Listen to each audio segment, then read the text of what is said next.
अपने काम निबटाने के बाद माँ अपने कमरे में जा लेटी थीं। उनका मन किसी काम में नहीं लग रहा था।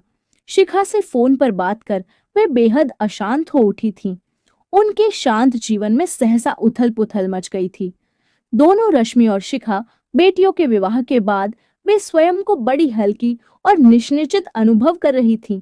बेटे-बेटियां अपने-अपने घरों में सुखी जीवन बिता रहे हैं। यह सोचकर वे पति-पत्नी कितने सुखी व संतुष्ट थे। शिखा की कही बातें रह रहकर उनके अंतर्मन में गूंज रही थीं। वे देर तक सूनी-सूनी आंखों से छत की तरफ ताकती रहीं। घर में कौन था जिससे कुछ कह सुनकर वे अपना मन हल्का करती। ले देकर घर में पति थे। वे तो शायद इस झटके को सहन न कर सके। दोनों बेटियों की विदाई पर उन्होंने अपने पति को मुश्किल से संभाला था। बार बार यही बोल उनके दिल को तसल्ली दी थी कि बेटी तो पराया धन है, कौन इसे रख पाया है। समय बहुत बड़ा मलहम है, बड़े से बड़ा घाव समय के साथ भर जाता है। वे भी संभल गए थे। बड़ी बेटी रश्मि के लिए उनके दिल में बड़ा मोह था। रश्मि के जाने के बाद वे बेहद टूट गए थे। रश्मि को इस बात का एहसास था, सो हर 3 से 4 महीने बाद वह अपने पति के साथ पिता से मिलने आ जाती थी। शादी के कई वर्षों बाद भी रश्मि मां नहीं बन सकी थी। बड़े बड़े नामी डॉक्टरों से इलाज कराया गया, पर कोई परिणाम नहीं निकला। हर बार नए डॉक्टर के पास जाने पर रश्मि के दिल में आशा की लौ जागती, पर निराशा रूपी आंधी उसकी लौ को निर्ममता से बुझा जाती। किसी ने आईवीएफ तकनीक से संतान प्राप्ति का सुझाव दिया, लेकिन आईवीएफ तकनीक में रश्मि को विश्वास न था। अकेलापन जब असह्य हो उठा तो रश्मि ने तय किया कि वह अपनी पढ़ाई जारी रखेगी। सुनो, मैं एमए ज्वाइन कर लूं? बैठे बैठे ये तुम्हें क्या सूझा? खाली जो बैठी रहती हूँ, इससे समय भी कट जाएगा और कुछ ज्ञान भी प्राप्त हो जाएगा। मुझे तो कोई एतराज नहीं, पर बाबूजी शायद ही राजी हों। ठीक है, बाबूजी से मैं स्वयं बात कर लूंगी। उस रात बाबूजी को खाना परोसते हुए रश्मि ने अपनी इच्छा जाहिर की तो एक पल को बाबूजी चुप हो गए। रश्मि समझी, शायद बाबूजी को मेरी बात बुरी लगी है। अनुभवी बाबूजी समझ गए कि रश्मि ने अकेलेपन से ऊब कर ही यह इच्छा प्रकट की है। उन्होंने रश्मि को सहर्ष अनुमति दे दी।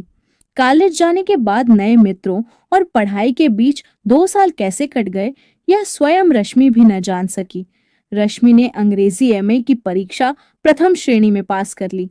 उसके ससुर ने उसे एक हीरे की सुंदर अंगूठी उपहार में दी। शिखा की शादी तय हो गई थी। रश्मि के लिए शिखा छोटी बहन ही नहीं, मित्र वो हमराज भी थी। शिखा ने व्हाट्सएप पर लिखा कि सच में बड़ी खुशी की बात यह है कि तुम्हारे जीजाजी का तुम्हारे शहर में अपने व्यापार के संबंध में खूब आना जाना रहेगा। मुझे तो बड़ी खुशी है कि इसी बहाने तुम्हारे पास हमारा आना जाना लगा रहेगा। व्हाट्सएप में मैसेज देखकर और उसमें लिखा पढ़कर रश्मि खिल उठी थी।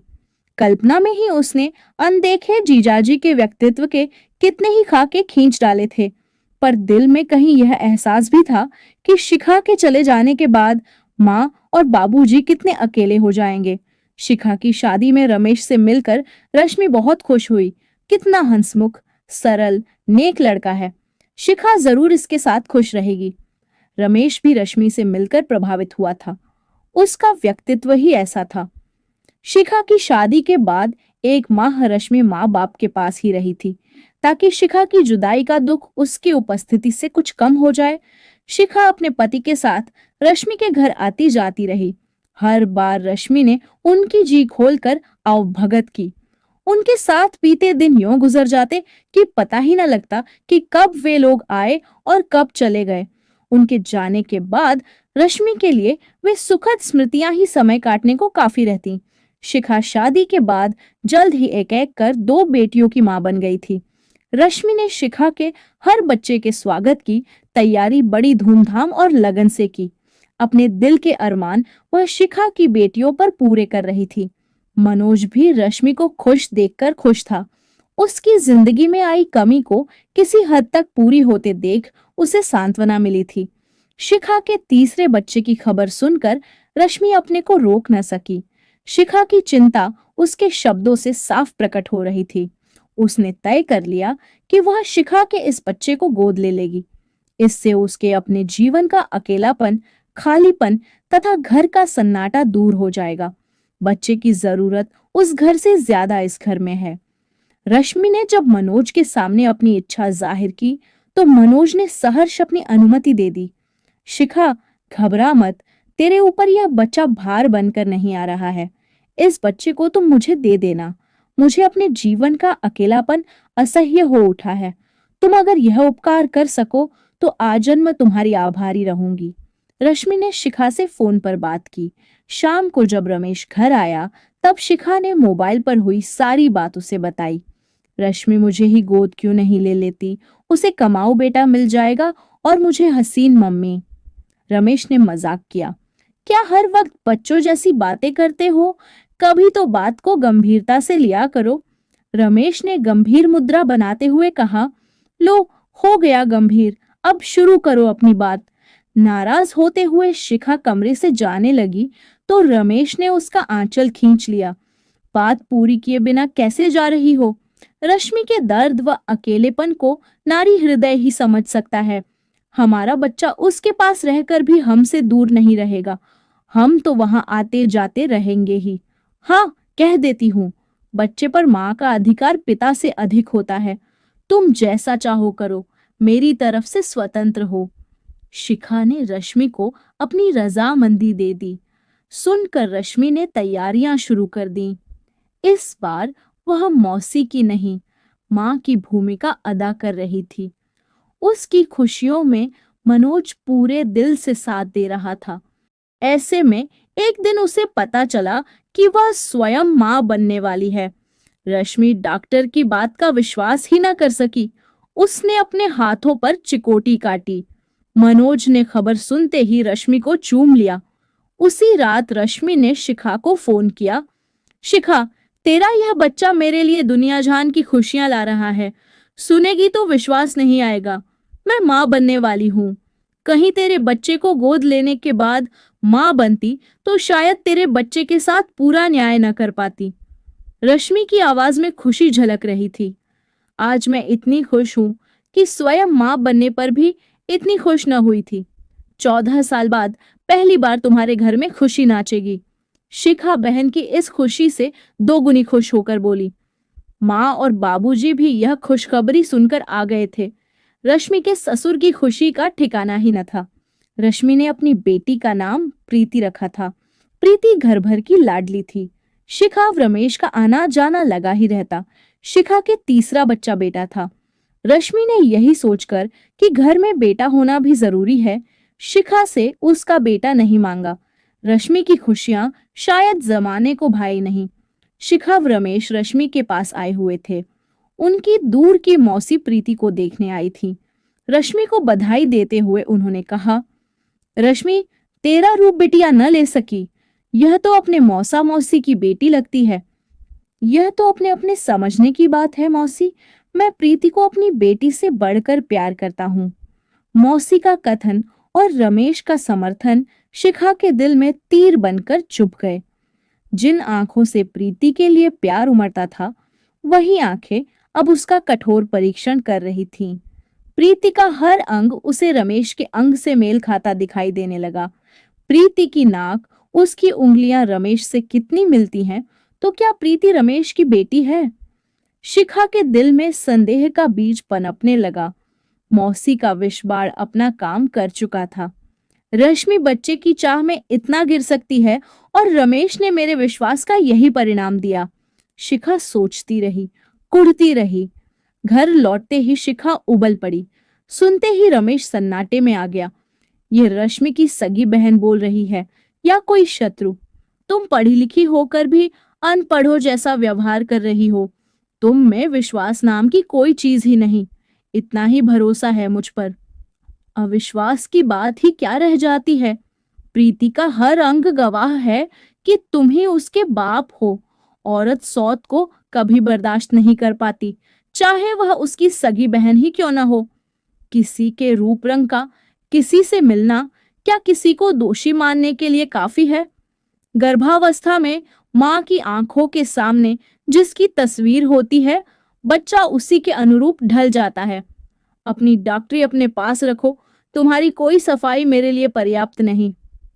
डॉक्टर राजेश को तो जानती हो ना, उसकी बेटी के बाल सुनहरे हैं, पर पति पत्नी में से किसके बाल सुनहरे हैं?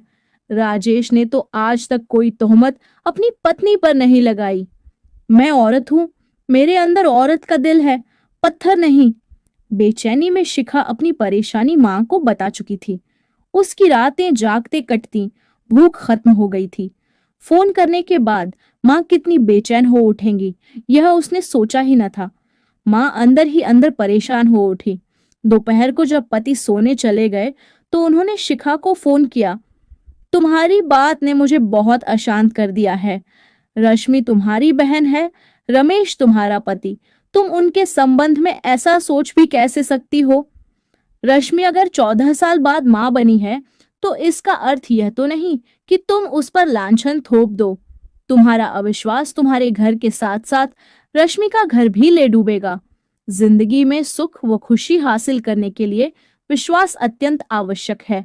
बसे बसाए घरों में आग मत लगाओ। रश्मि को इतने वर्षों बाद खुश देखकर कहीं तुम्हारी ईर्ष्या तो नहीं जाग उठी? मां से बात करने के बाद शिखा के अशांत मन में हलचल सी उठी। सच्चाई सामने होते आंखें कैसे मूंदी जा सकती है? बात बात पर झल्ला जाना, पति पर व्यंग्य कसना शिखा का स्वभाव बन चुका था। बचपना छोड़ दो, रश्मि सुनेगी तो कितनी दुखी होगी। क्यों, तुम तो हो उसके आंसू पोंछने के लिए। चुप रहो, तमीज से बात करो। तुम तो हद से ज्यादा ही बढ़ती जा रही हो।